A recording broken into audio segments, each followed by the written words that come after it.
Hello and welcome to Cheap Joe's. My name is Julie and I'm here to impart some knowledge to you today via a 2-minute art tip.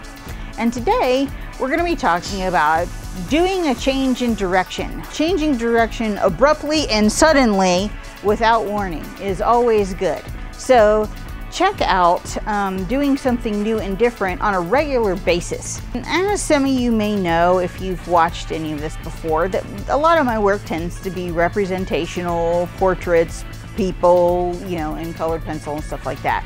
But I find that in order to keep your skill set fresh and new and keep ideas flowing, it's a good idea to change directions and do something completely and totally random and different. Now, does that mean printmaking? Maybe.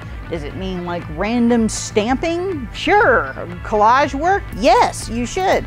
Here lately, I've been doing some like really loose, like abstracted stuff, like almost like conceptual kind of things, just for the fun of it. We have some examples here. So in sharp contrast to my more representational work, like portraits and stuff, we have this on the other end of the spectrum. Doing this regularly helps with keeping your ideas fresh. It also means that you're challenging yourself in a new way, you're problem solving in a whole different way, and also kind of exposing yourself to other material that you might not be used to, like changing things up, doing things in a different way. So I recommend, if you're trying to keep moving forward, taking a sidestep onto a tangent is a whole lot of fun and a great way to keep your art moving.